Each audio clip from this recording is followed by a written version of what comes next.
आप देख सकते हैं, भारत को आज़ादी तो 15 अगस्त 1947 को मिल गई थी, लेकिन गणतंत्र 26 जनवरी 1950 को बना।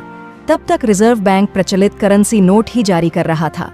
15 अगस्त 1947 को स्वतंत्र भारत की घोषणा के कुछ महीनों बाद तक भारतीय नोट पर किंग जॉर्ज छठा की तस्वीर थी। आरबीआई ने किंग जॉर्ज की तस्वीर वाले नोटों को छापना जारी रखा था। साल 1949 में भारत सरकार ने 1 रुपये के नोट का अपना नया डिजाइन जारी किया। रिजर्व बैंक की वेबसाइट के मुताबिक सरकार ने पहली बार 1949 में 1 रुपये के नोट का नया डिजाइन तैयार किया था। उस समय नोटों पर ब्रिटेन के महाराजा की तस्वीर छपती थी। एक रिपोर्ट के मुताबिक उस समय सहमति बनी कि ब्रिटेन के महाराज की जगह महात्मा गांधी की तस्वीर छापी जानी चाहिए, लेकिन बाद में तय हुआ कि नोटों पर अशोक स्तंभ की तस्वीर छापी जाएगी।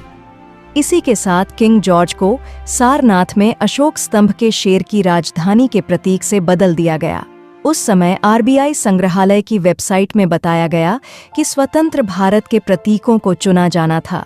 शुरुआत में यह महसूस किया गया था कि किंग जॉर्ज 26 के चित्र को महात्मा गांधी के चित्र से बदल दिया जाए।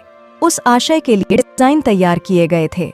अंतिम विश्लेषण में गांधी पोर्ट्रेट के बदले सारनाथ में शेर की राजधानी की पसंद के लिए सहमति चली गई।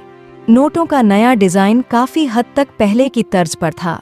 इसके परिणाम स्वरूप 1950 में भारत गणराज्य के पहले बैंक नोट 2, 5, 10 और 100 रुपये के मूल्य वर्ग में जारी किए गए।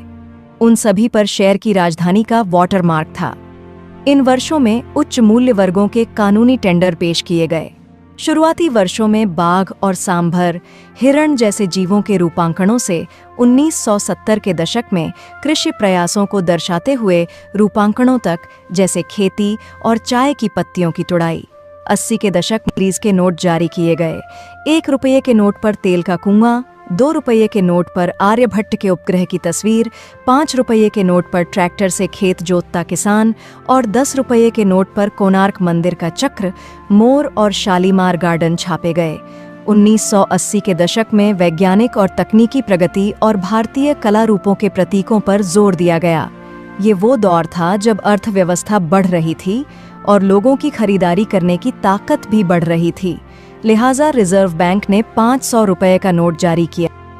1990 के दशक तक आरबीआई ने महसूस किया कि डिजिटल प्रिंटिंग, स्कैनिंग, फोटोग्राफी और जेरोग्राफी जैसी तकनीकों में प्रगति को देखते हुए मुद्रा नोटों पर पारंपरिक सुरक्षा विशेषताएं अपर्याप्त थीं।